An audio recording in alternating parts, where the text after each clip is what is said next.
Okay, we seem to have leveled out. So good morning and welcome to the National Adaptation Forum webinar series hosted by EcoAdapt. This webinar is the online convening of the adaptation community between the biennial National Adaptation Forum events.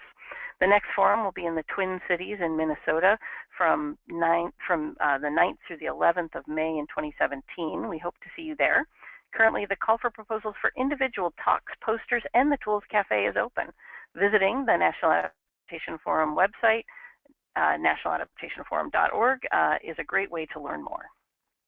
Today's webinar, All Adaptation is Local, Will Changes in DC Affect the Adaptation Movement, invites 4 participants from around the country to share how they've been working on adaptation at the tribe, state, local, and private level. This webinar, like all National Adaptation Forum webinars, is being recorded and will be archived by the Climate Adaptation Knowledge Exchange, cakex.org, your online adaptation destination. By registering for this webinar, you will receive an update when the recording has been posted. We're honored to have joining us today a fantastic panel. We have Denise Fairchild, the inaugural president of the Emerald Cities Collaborative, Bob Gough, a cultural ecologist and attorney focused on tribal and indigenous issues, Shamar Bibbins, a program officer at the Kresge Foundation, and Michael McCormick, the senior planner in the California Governor's Office of Planning and Research.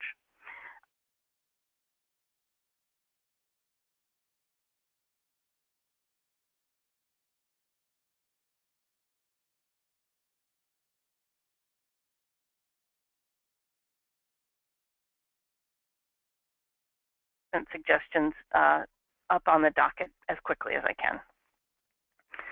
My interest in today's webinar is that I wanted to explore how adaptation activities are going to continue despite potentially anticipated dramatic changes at the federal level regarding climate action. Because while there will certainly be challenges, we also have a lot of momentum and infrastructure in place to keep this movement sustained. So let's jump in and explore the wisdom of our panel. I have a couple questions of my own, but I know that you have questions too, so please start sharing those. I'm going to go through the panel. I'm going to start with Denise. Hi, Denise. How are you doing today? I'm fine, and thank you for having me on this panel. Excellent. Thanks for joining us. So I'll let you start off the first question, which is I want to give listeners a sense of how you've gotten to where you are in terms of working on adaptation by sharing sort of the state of the work that you and your organization have been doing on this topic, perhaps comparing what was going on in 2000 to 2008. And then we'll get to today in a couple minutes. Okay, great. So the interesting point is that Emerald Cities did not exist in 2000 and 2008. In fact, we were founded in 2009 in response to the economic crisis.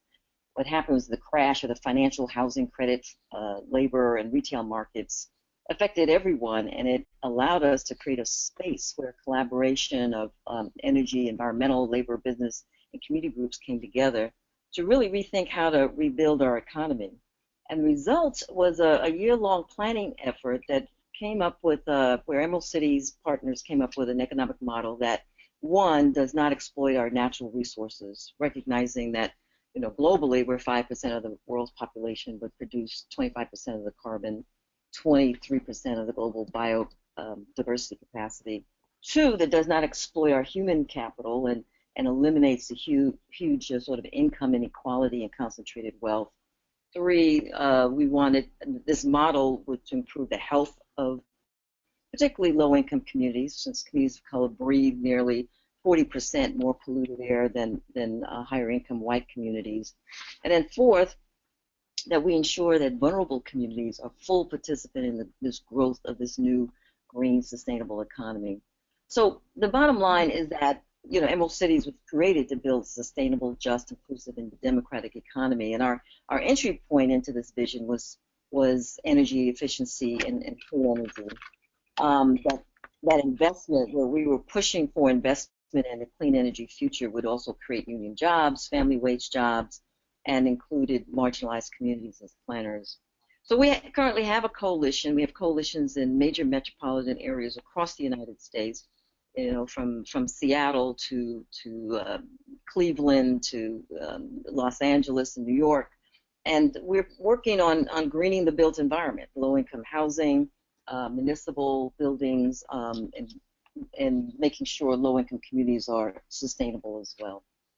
So that's where we started, and the focus was primarily mitigation, but and maybe we'll talk about this later. The shift to full adaptation and resilience came probably about 3 years ago, and we can talk about how that broader shift took place and what we're doing now.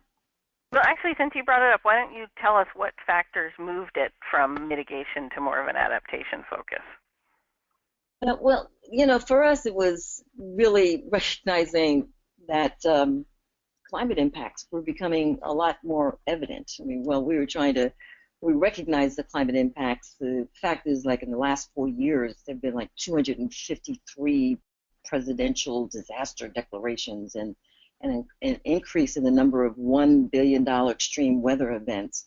And the reality is that as we saw this taking place, it was the poorest of the communities that are least resilient in the face of such disasters. So our work moved substantially more towards not just making buildings energy efficient, but accelerating mitigation by pushing for clean energy sources, and secondly, taking energy assets out of the hands of industry and putting them into community control through distributed, decentralized energy that will protect communities when the grid goes down. Great, thanks, Denise. Bob, can you share your answers to those same questions? Where was your work and the work of the communities that you engaged with in 2000 versus 2008, and how did you get to where you are today?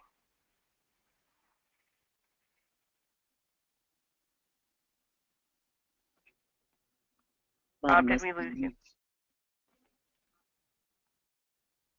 Okay, while we wait to get Bob back, Shamar, why don't we jump over to what's been going on at the Kresge Foundation? I know that Hello? over that, oh, Bob, are you back?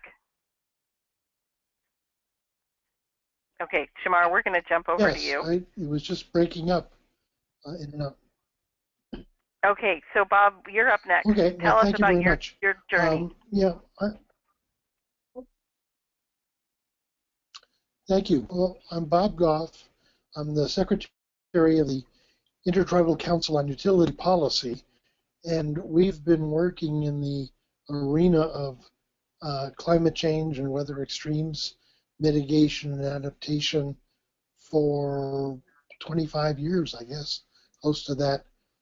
We were looking primarily at wind energy as a mitigation tool to keep carbon in the ground, particularly in the Great Plains, where our member tribes have a fabulous renewable energy wind resource in particular.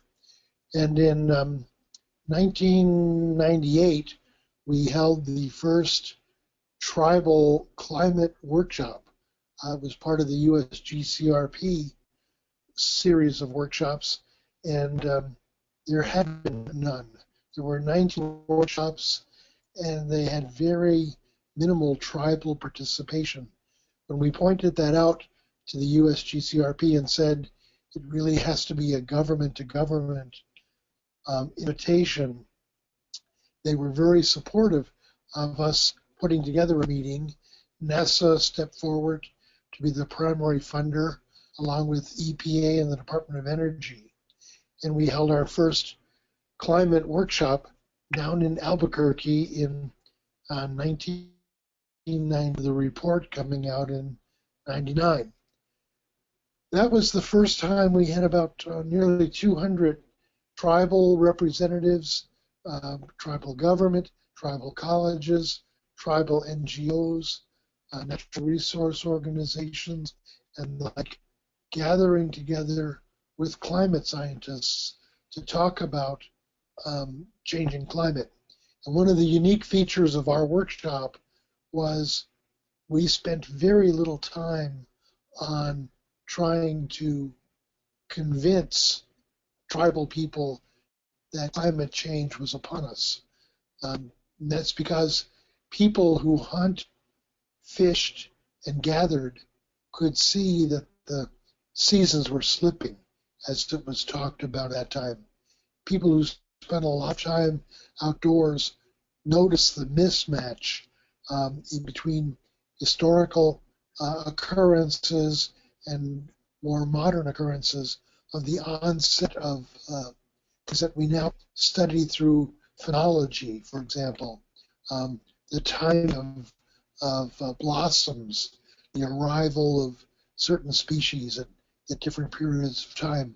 These are people with long oral history backgrounds where subsistence depended upon them knowing how the timing of resources occurs in their environment, and they were noticing shifts and changes.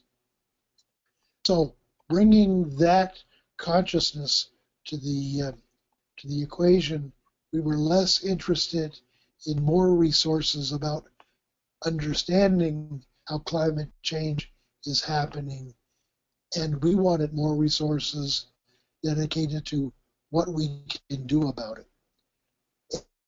And really is what propelled a lot of the work that tribes did, and certainly the Intertribal Council on Utility Policy did to 2008. 2009 happened to be the second USGCRP tribal climate change workshop. And we put that together on a reservation in Minnesota. And it was a reservation at Prior Lake, Shakopee, where a lot of best practices were already being put into place with regard to parking lots that allowed water to percolate down into the ground. Wind turbines were used. Roof gardens were put into place. We had a number of opportunities for tribes to share some of the practices that they were beginning to use in the face of climate change. So it was a very exciting decade, if you will, and during that time we worked very hard with the federal government on looking at renewable energy opportunities, particularly wind power for the tribes across the country.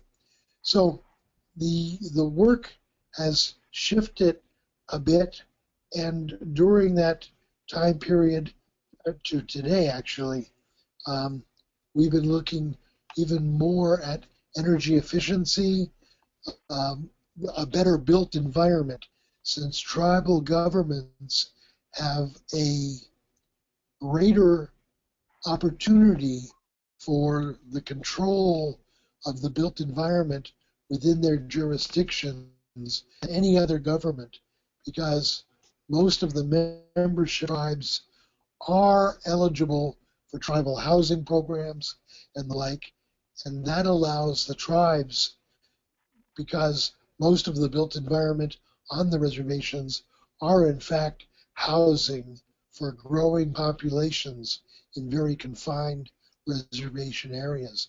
So the tribes have begun to put into practice observations and lessons that they've learned with regard to the built environment and making it more energy efficient. Thanks, Bob. Those are great examples. I actually have a couple follow-up questions that we'll be getting back to in a moment regarding a bunch of the points that you brought up.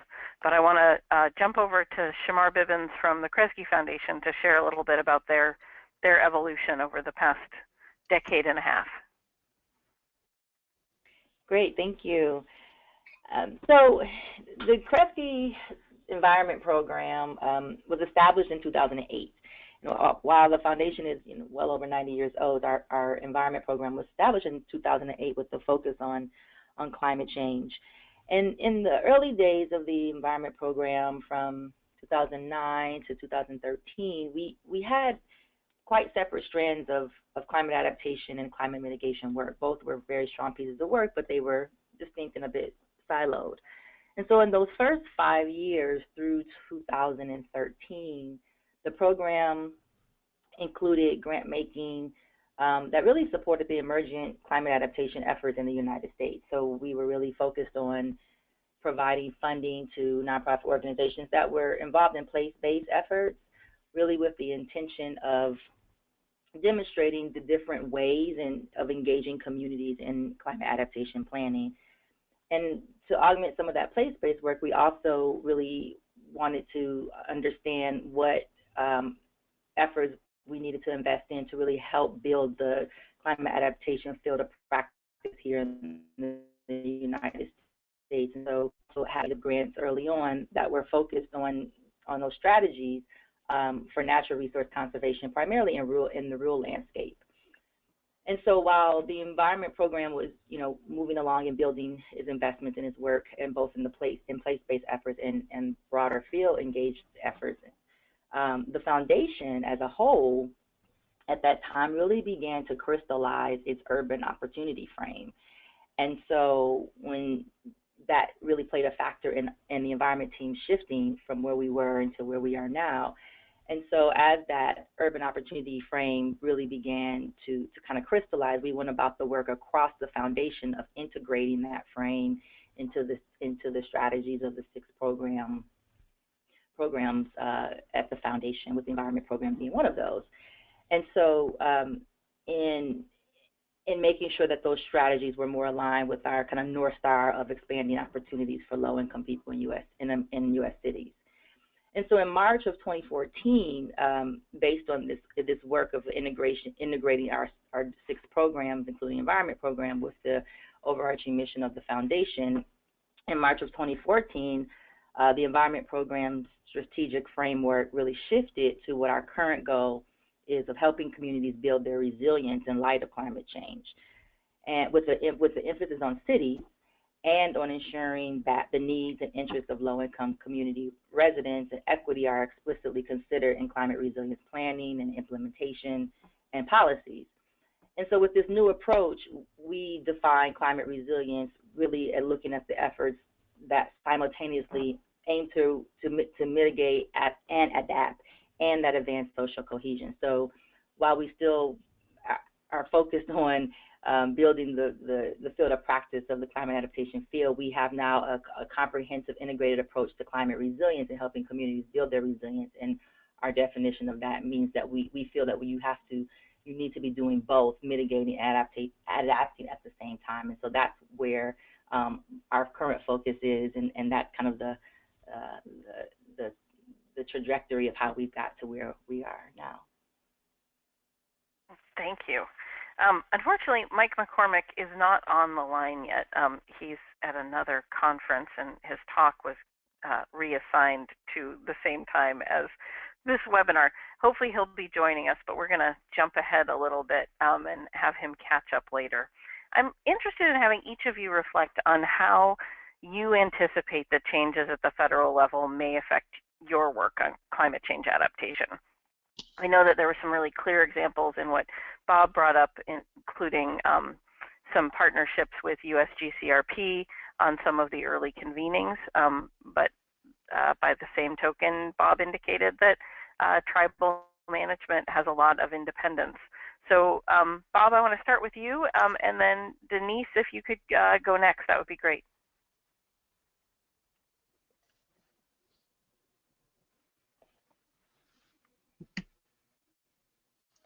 Okay.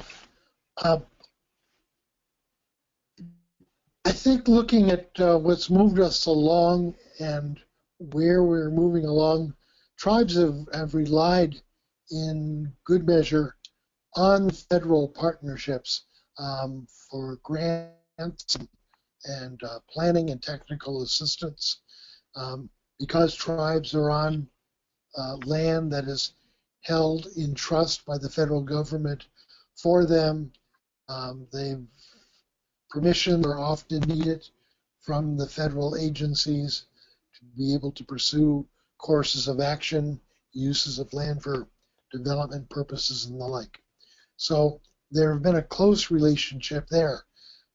We've gone through periods of time where the federal government hasn't wanted to talk about climate or climate change, and we may be moving back into a period where that's foreboding to even bring the term forward, which really doesn't matter. It doesn't matter what you call it. Climate is simply an abstraction, and it's looking at 30 years of average weather data, and then you compare that to the next 30 years of weather data averages. And if those deltas are different, the averages for those 30-year periods are different, you simply have the fact that climate has changed. And we're seeing that with all the records that have been broken. So to come out against climate change is really a thin disguise to simply say we're not giving up fossil fuels. And I think that there's other reasons to give up fossil fuels than simply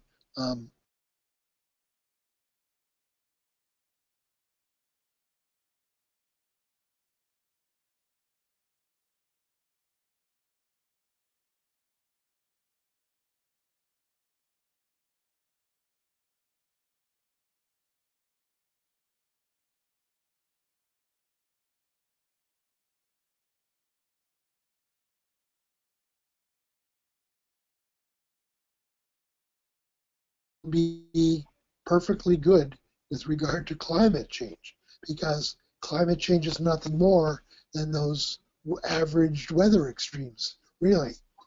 So looking at how we can better adapt our energy systems and energy policies to be able to better economically withstand changes in how and when we use energy, how and when we need to use energy, particularly the home heating and stationary areas versus transportation. The opportunities for meeting the coming changes will be, and the existing changes already upon us will be a whole lot better. We're looking at more energy efficient homes. We're looking at very well insulated homes, whether it's SIPS panels or straw bale, for example, something we're looking at and working on in the Great Plains. It's something that we're bringing to bear up at Standing Rock through this winter, to be able to make sure that tribal people can withstand the temperatures that can easily go to 20 below zero in the northern Great Plains, with people camping outside. We're preparing temporary shelters in the areas where we cannot do permanent builds, and we're exposing a whole lot of folks to the technologies that can be brought back to the reservations and build permanent structures to keep people warm through the very cold winters that we're likely to see, but also to keep people cool during the very hot summers. The opportunity for using insulation, for example, in buildings when we see temperatures get into the triple digits, and they often do that in the Great Plains in the summer, but in the past it's been 3, 4, maybe 5 days at a time. We've seen stretches now where it goes 3 weeks of triple-digit temperatures, and that's the way climate change is going to come to us. Not labeled as climate change, but it's going to come bundled in weather extremes. So preparing for that is really the mindset that tribes are coming into now, and seeing what they can do with the existing federal programs to allow them to better prepare for these kinds of changes that are coming. Thanks, Bob. Denise, your thoughts on how changes at the federal level are going to affect the work that you've been undertaking in climate change adaptation? Well, yes. Thank you, Laura. I guess your guess is as good as mine. It's clear that there's a power shift, and I mean that literally and figuratively. The appointment of like market men, oil titans, and sympathizers to his cabinet, is just means that renewable is taking a back seat to fossil fuels. but the impact's unclear. Now, I've got two scenarios that our team's been playing out. And I'll offer the worst case scenario first, and that is the national impacts will be deregulation, right, which will give industry the license to drill. We will see more of the struggles of the Dakota pipeline and the Keystones and the anti-fracking efforts. It's just going to make organizing really less at the national level and more on the ground in local communities. We will see persistence in income inequality as the oil industry and Wall Street return as key benefactors of this sort of drill baby drill sort of policy. There's a whole new global alignment taking place in global impacts in terms of oil-producing countries, where you now have Russia, the U.S., and OPEC will be driving up prices of oil and gas, which will make drilling more profitable. Unless we can, and this is part of like where we're going, suck the market out from under them through a new renewable economy. And I think the worst case is that there's going to be a lot of state impacts, challenges to renewable portfolio standards and energy efficiency standards, net metering policies, and then ultimately there's going to be community impacts and the availability of utilities, subsidies to pencil deals out for communities to get access to energy efficiency services or clean energy technologies. So that's sort of like our worst case scenario, but there's also the best case scenario or a better case scenario, and that is the genie is out of the bottle, and it won't be easy to get her back in. And what do I mean by that? It's like the industry is already on target. I mean, the U.S. is on target in terms of meeting the Paris Accord via emission standards. Most states, believe it or not, are close to within reach of meeting the federal targets under the Clean Power Plan. The oil industry is just not going to be able to achieve its ideal because they need to be cost competitive, and they're currently losing that battle. Of the last 8 years, the cost of renewable technologies have become cheaper and cheaper than the extraction methods. And so the fossil fuel industry can only win with giveaways. So we have to struggle with, again, leasing federal lands to the oil industry and increasing the price of oil and gas, which is what's going on. So I do believe that our real effort is to really figure out a couple of things. One is that Emerald Cities will be taking our fight locally. I mean, that's where we've been operating. That's where we'll continue to operate, and that's where we think most of the effort will be. I mean, even today, the Ohio legislators just passed a bill to extend the freeze on RPS standards for 2 more years in the state of Ohio. Yet, even within that context, most of our work is local. So Cuyahoga County and Cleveland, they're still progressively moving towards their own sense of what a clean energy future looks like. So even within that statewide context, we've got very progressive leadership, community coalitions, the regulatory environment, and financing that's helping us continue along this path towards a clean energy future. But I have to also say that our threats and adaptation work and the Emerald Cities work is not just about the environmental work that we have to do, but we cannot compromise the other sort of worker rights and equity issues that we're struggling for, because they're under threat, they're under attack as well. We're concerned, for example, the cutback of the ACA, the Affordable Care Act. We've been using ACA as a way to drive community climate resilience, getting health institutions to use their procurement power, for example, to build a resilient community infrastructure to promote clean energy, not only within their institutions but in the community. We have to be on those battle lines too to make sure that the upstream approach to looking at health, that is looking at the environmental and economic dimensions of health, is not lost to our effort to advance climate resilience.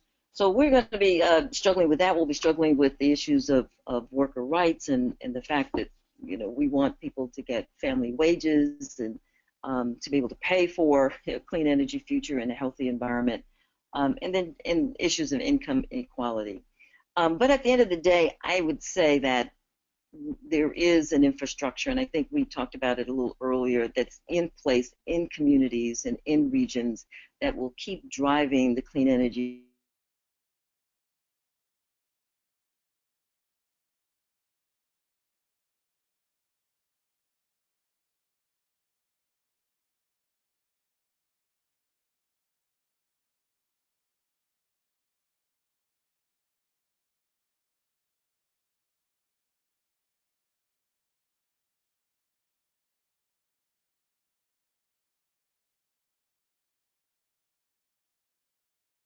context is certainly difficult. But one thing that Kresge, I mean, we are committed to keeping the course. We're committed to more than ever, making sure that continue with our current strategy, which is really focused on city level leadership and our commitment to equity. I mean, this remains more vital than ever across our entire portfolio. Over the last 7 years, we've made grants to more than 75 organizations working on climate adaptation, and that's not going to change, right? But what we do know, we're really still assessing. Our focus is ensuring that we know that we need to make some pivots, and we're really in the process of continuing to be in the process of communication and really intelligence gathering with our grantees to understand how we can equip them to continue to move forward on an offensive strategy. We know that there are going to be some things that need to be defended, and we are thinking about what sorts of partnerships with other peer funders and perhaps some of our grantees on when it's most appropriate to work on the defense. But there's so much great work that is happening at the city level, and we're thinking about how we can actually forge and use some of our convening power and our organization power to really help forge more strategic partnerships in places where there's great traction and work happening. Because when you think about all of the funding attacks that cities, even those cities that are actually moving forward with work, that as funds and other resources become more constrained, even in those places, what does it look like, and what is our role? And our role should be to make sure that we're forging partnerships and alliances that are cross-sector, that are cross issues, so that as cities continue to tackle so many different challenges in this time of uncertainty, ensuring that climate action does not slip further. And I think the best way to do that is to ensure that we're making sure that partnerships are strong and cohesive, and that we're thinking about new partnerships and bringing people to the table across not only our program teams, but across the foundation to make funding more flexible and more cohesive. And so those are some of the things that we're thinking about. But I mean, it's definitely we're committed to continuing the course and know that we have to make some pivots. But again, city leadership, commitment to equity, building the pipeline of those organizations that really can advance movement building, advocacy, equity, and partner with more traditional organizations in a way that maybe we haven't seen as yet are some of the things that we're really thinking about. That's going to shift our work. I mean, we're hearing from many of our grantees now about some direct things that are coming, obviously, through EPA or HUD, but there are many indirect things that we don't often think about as that's focused, that's penetrating the technical aspects of how do you move a climate policy. But if you have folks working on advocacy or movement building who, their membership really is in a deep state of fear or a deep state of anxiety, how they have to shift and pivot some of their work because they have to kind of take on new things that were not top of mind for them. So we're trying to make sure that we are just equipping our grantees in a way that will allow much more flexibility and pivots as we need to move forward. And a lot of this we just, we don't know exactly what it will look like, but we are deeply committed and are starting to put things in place that will allow more flexibility and more, hopefully more ways to be a little bit more nimble in this great time of uncertainty. So all three of you mentioned partnerships in one of your answers. And we actually have a question from a webinar participant. They wanted to know how important each one of you think partnerships are. And there was a specific question about, can anyone offer advice for those tribes looking to develop partnerships? But I would actually embrace that question even more broadly than tribes, because I think that partnerships are going to be key in how we move forward without having sort of the connective tissue being provided perhaps by a lot of the federal entities that were created to do that. So can any of you share some advice on partnerships? And Bob, if you want to share some specific advice on partnerships between tribes. Shamar, why don't you start that one, because you talked a bit about forging strategic partnerships, especially working across topics. Sure. So I mean, partnerships are key. I mean, they are essential, and I think in this time more than ever, we have to be thinking much more creatively, and I think being more open to more robust cross-sector, cross-issue partnerships. So one of the things that Kresge is committed to doing and we're putting into place is using our convening power in a way that really brings together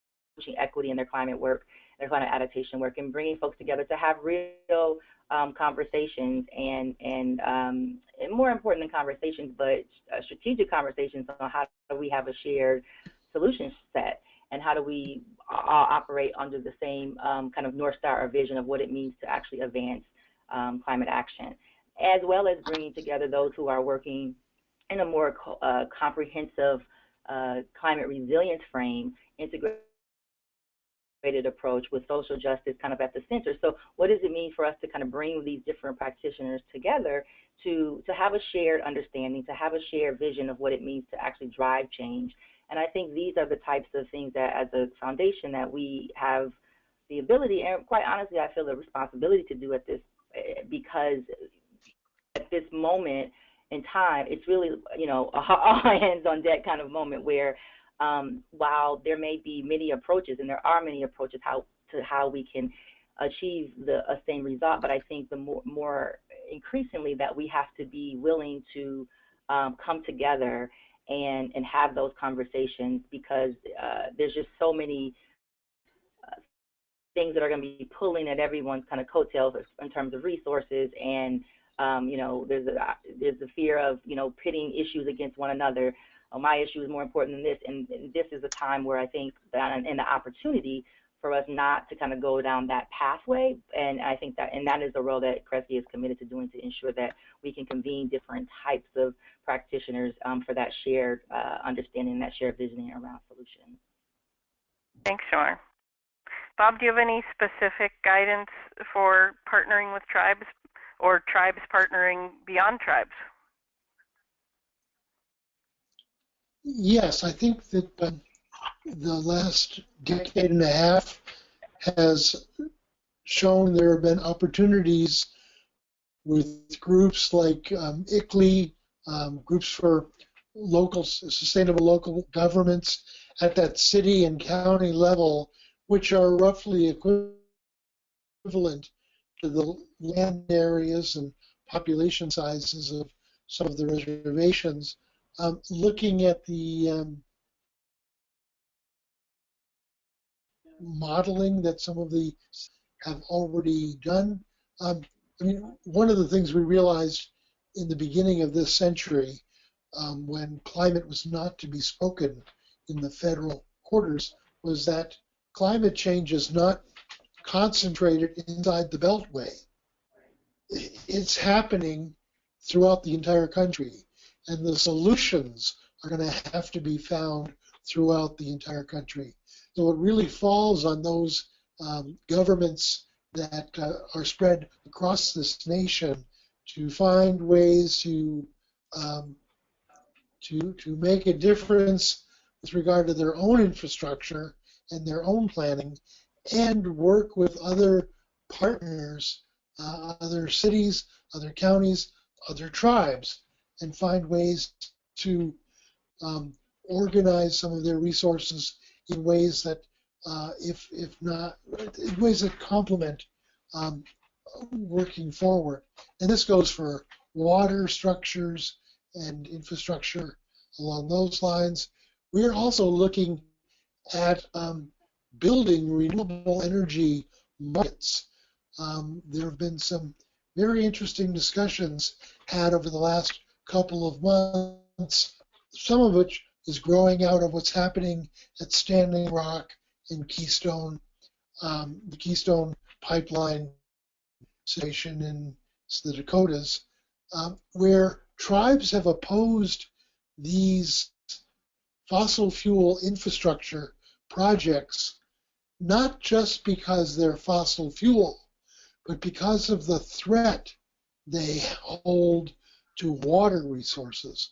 And that's water that all of us depend upon.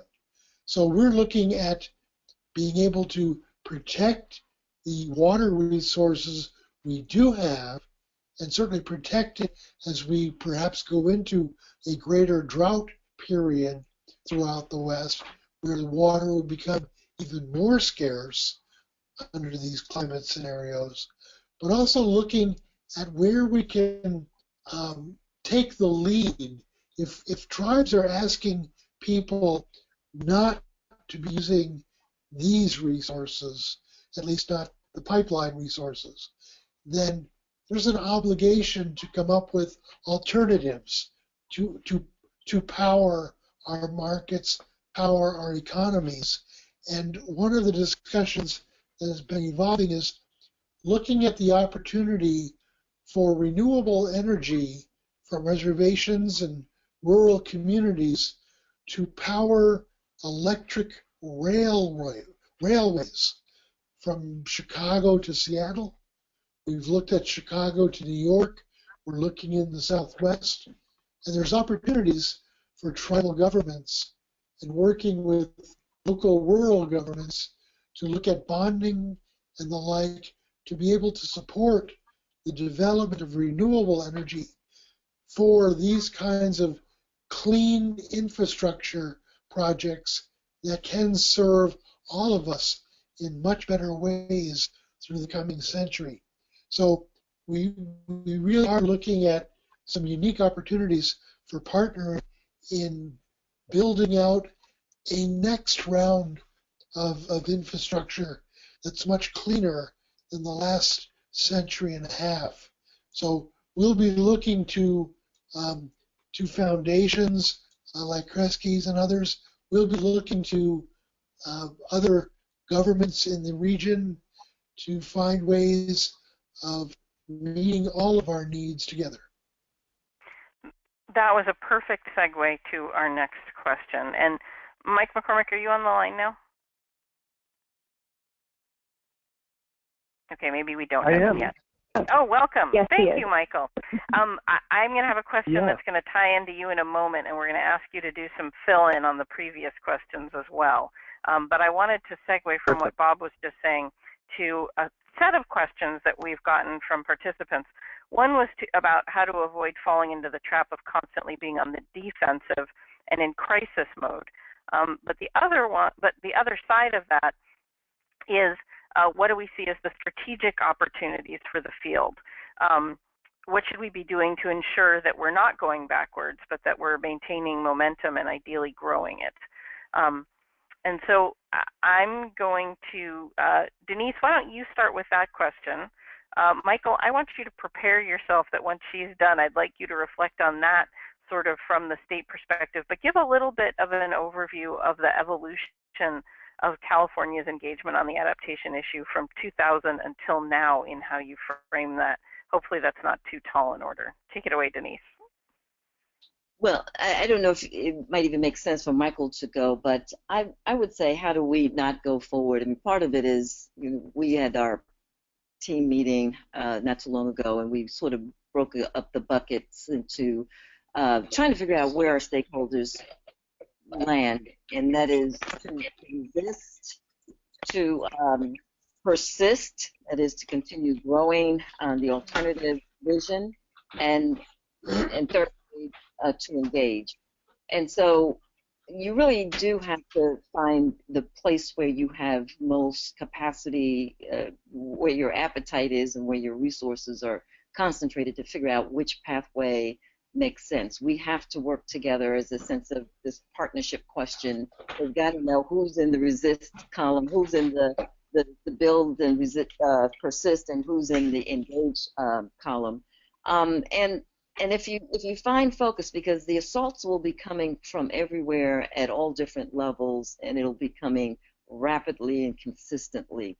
So if we can find a way to stay focused in the lane that we're in, and for Emerald Cities, it's really to grow that alternative market, finding alternative financing, bringing in the new alternative technologies, working with community groups to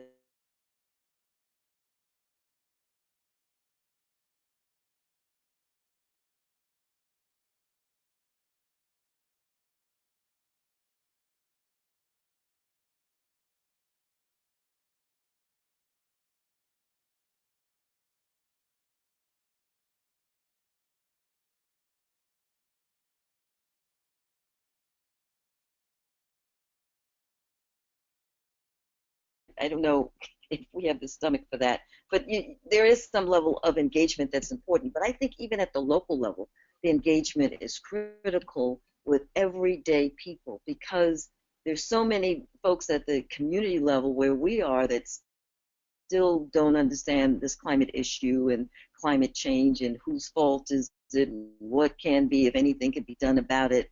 And so how do we have a different kind of conversation with not like-minded people? And it's sort of the challenge that Emerald Cities is sort of putting on itself. I mean, we've got folks that are at our table, but they're at our table in a way that's transactional as opposed to transformative. And they are leaving because they're not going to talk about climate anymore, because it's threatening to their, their appropriations or to their funding. How do we find authentic partners or even folks that are sort of questioning the reality that we're in, and have a dialogue which creates a universe that everybody can be a part of? That sounds great. I want to be a part of that universe. Michael, want to share a little bit about what California's thinking? Absolutely. And just a quick apology for being a little bit late. I just got out of a separate presentation where we were talking about very similar things. So we in California are also, when we think, I came in on the partnerships discussion, and partnerships have been a really important way for us in California to move forward, not just within the state, but also within the U.S. and in the international community. And it all started way back when, in the 90s, when we started thinking about greenhouse gas emissions and how we could take a position on addressing climate change and the emissions related to climate change that affects climate change. And in 2008, there was an explicit recognition by Governor Schwarzenegger in Executive Order S1308 that addressed the issue of climate impacts. We had done some state-specific research that showed the state of California was at risk for a number of different climate impacts, and the administration at that point decided to get ahead of those impacts and started identifying resources, processes, and institutionalizing research programs to make sure that we were making informed decision-making, making informed decisions on policy and programs and expenditure of state taxpayer dollars. And since then, we've had a number of other executive orders and legislative initiatives move forward. Most recently, Governor's Executive Order B3015, which happened in last year, And there were a number of things that came out of it on the emission side of things, but on the adaptation side, there was one big thing that changed some of our discussions at the state, and also how climate adaptation is institutionalized in California. And that one big item was considering climate change in all planning and investment at the state level. And that's a big charge. We're still defining what that actually means, because when we talk about all planning and investment, we're really looking at every dollar the state spends, whether it be pass-through dollars or locally sourced, and all policies and programs that are emerging out of the state. We need to be looking at climate change from both the emissions and the adaptation side. So I think a lot of the success in California at looking at these issues, and why we're confident in the future and being able to move forward actively, is that we are actively institutionalizing climate change into everything we do. And this is not just reflected in California, but it's also with our partners in other parts of the U.S. And through our international discussions.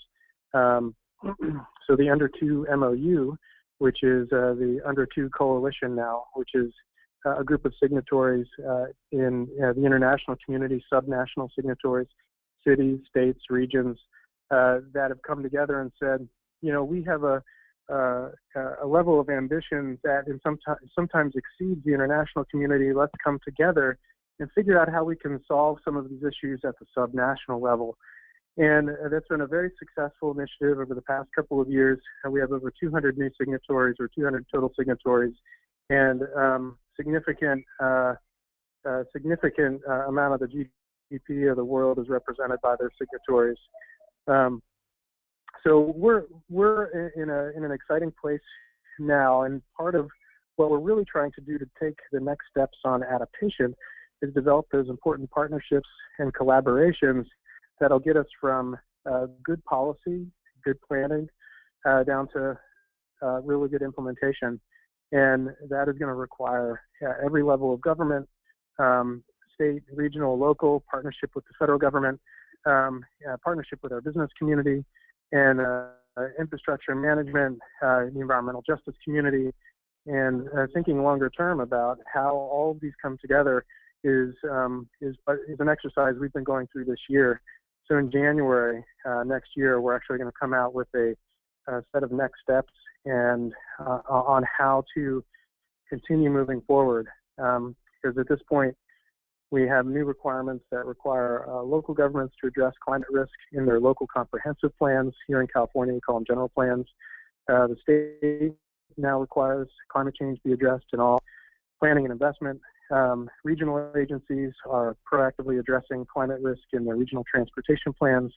And we have many local governments around the state that have already worked on addressing climate risk in their communities, and will continue to expand on that in the future. So we feel confident about being able to move forward, and in particular, if we can solidify these partnerships and work together and continue to expand those partnerships to other parts of the U.S., I think we can make some really great progress in the coming years. Thank you for that solid synopsis of your answer to all 4 previous questions. We've gotten a couple questions in from folks about ideas on, is there a need to or how to reframe climate change work if it's a target. Does anyone have any thoughts on that?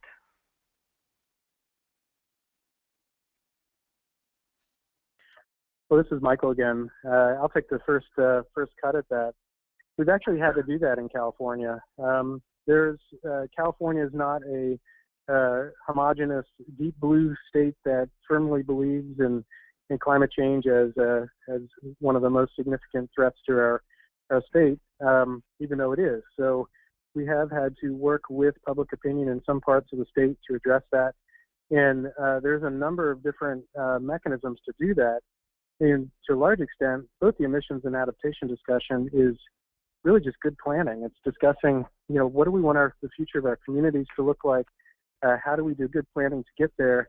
And what's the best return on investment? The efficient use of taxpayer dollars, and making sure our communities are able to recover after disasters and impacts. And so we don't necessarily talk all the time about climate change specifically.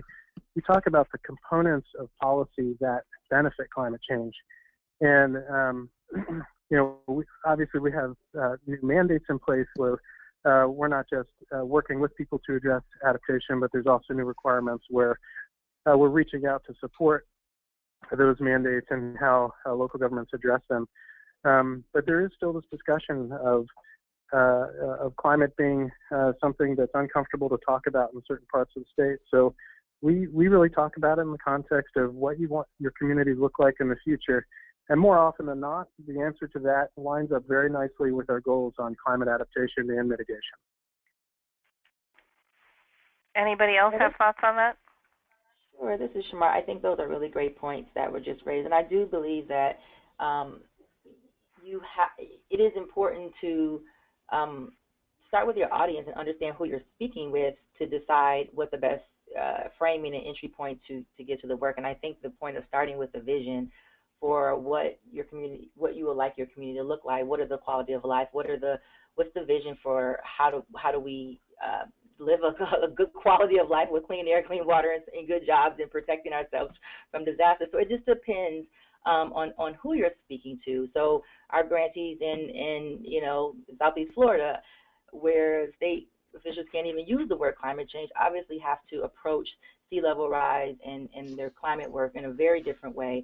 If some of our social justice organizations who are working with very neighborhood level residents on engagement, they may not start from a entry point of speaking about climate, but they do start with that vision of what does it look like to have multiple sources of toxic facilities, polluting facilities in their community, and then that sparks a conversation that can lead into the solutions around climate. So I think that it is definitely important to know the audience, but I also think it's also important for us not to think, again, in this moment, because of all the things that are happening, we have to be on the defensive. I think it's important that we know our audience and communicate in the appropriate ways, but that we're bold and we're not shying away from the solutions and the visions that we want collectively. Great guidance, Shamar. Okay, we're in the final moments of our webinar. Beforehand, the panelists and I were having a conversation, and we thought of this final question of some wishes that they would like to share. This is our last webinar before the holidays. Can each panelist share what they're asking for this year? Bob, let's start with you. A comment on the last question, in particular, tribes are looking to their own cultures historically to be able to find ways of dealing with adaptation and the like. But in terms of wishes, I would add that I wish I was a Hamiltonian Electoral College member and have an opportunity to vote on my conscience on the 19th. Denise, what's your holiday wish? Peace on earth and goodwill to everyone.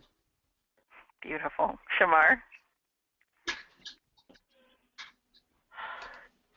Just being kind and receiving kindness and giving kindness wherever I can.